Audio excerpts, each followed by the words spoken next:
Chittagong Kings সিলেটের চা খেতে খেতে জিতে গেল একদম সহজ জয়। 96 রানের বিশাল বড় ব্যবধানে হেরে গেল সিলেট স্ট্রাইকার্স এবং কোয়ালিফাই করে ফেলল চিটাগং কিংস।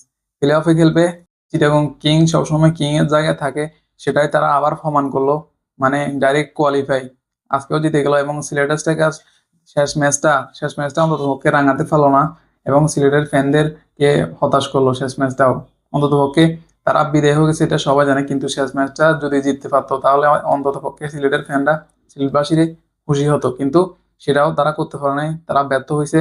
এবং সবচাইতে বিপিএল এর দুর্বল দল এবং সবার আগে এলিমিনেটেড হয়ে গেছে সিলেট স্ট্রাইকার্স। মানে বাজে অবস্থা তো তাদের তো। চিটাগং কিংস কি খেলাটা দিল আজকে, ব্যাটিং এ নেমে 196 রানের টার্গেট দিছে মিথুন আর নাফে, দুইজনের দুর্দান্ত পার্টনারশিপ ছিল এবং দুজনেই করে নিয়েছে হাফ সেঞ্চুরি। নাফে হাফ সেঞ্চুরি করলো, মিথুন সব হাফ সেঞ্চুরি করে নিল। মিথুন এটাই মনে হয় বিপিএলে প্রথম তার হাফ সেঞ্চুরি, মানে এবার আসলে এ একটাই করছে হাফ সেঞ্চুরি। দুজনের পার্টনারশিপ দুর্দান্ত, লাস্টে শামীম পাটোয়ারির ফিনিশিংটাও সে ছিল। শামীম পাটোয়ারি সবসময় পিছনে শটটা বেশি দেয়, তার দুর্দান্ত একটা শট ছিল। তো সিলেটের শেষ ম্যাচটা তারা রাঙাতে পারলো না। আরিফুল ব্যর্থ হলো এবং সিলেট স্ট্রাইকার্স তো বিদায় আরো আগে হয়ে গেছে এবার।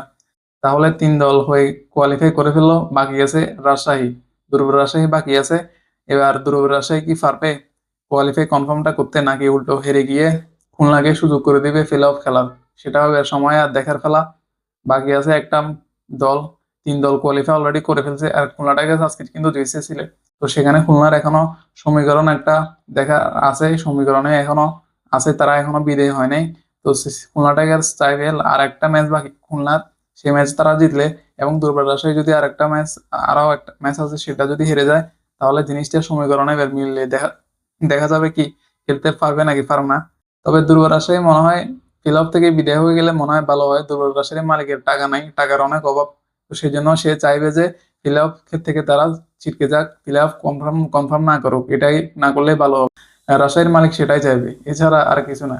মানে খুলনাকে প্লে অফ খেলার সুযোগ সুযোগ করে দিবে আর কি রাজশাহীর মালিক। এই চিটাগং কিংস হেলমেট নিয়ে, প্যাড নিয়ে কত না সমালোচিত হয়েছে ম্যাচের শুরুতে, বিপিএল এর শুরুতে তারা অনেক সমালোচিত হয়েছে এবং সব শেষে তারাই এখন দেখাই দিল এবং প্রমাণ করলো যে তারা প্লে অফ খেলার ক্ষমতা রাখে, প্লে অফে চলে গেল।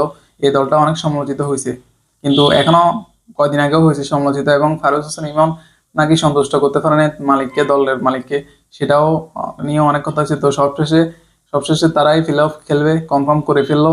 মানে দুর্দান্ত একটা দল, সেটা তারা প্রমাণ করছে, তারা সেটার ক্ষমতা রাখে। আর দুর্বল রাজশাহী দেখা যাক কি হয়। আর সিলেটে বা আজকে পুরো দুর্বল হয়ে গেছে, মানে তারা হতাশ, পুরো হতাশ। তারা তো বিদায় অনেক আগে হয়ে গেছে, তো সেই জন্য শেষ ম্যাচটা তারা ভালো খেলার যে একটা এনার্জি থাকে, সেই এনার্জি তারা আর রাখে নাই, সেটা হারাই ফেলছে। নিজেদের প্রতি তাদের কনফিডেন্সটা তারা নিজেরা হারাই ফেলছে। তো এই কারণে একদম বাজে অবস্থা। মানে বোলিংটা বাজে করছে করছে, আবার ব্যাটিং এ নেমে বাজে অবস্থা। শেষ ম্যাচটা ভালো ব্যাটিং কোনো কেউ করতে পারে নাই। 100 রানে অল আউট, পুরো প্যাকেট হয়ে গেছে। 96 রানের বিশাল বড় জয় পেল চিটাগং কিংস এবং রান রেট থেকেও অনেকটা এগিয়ে গেল তারা।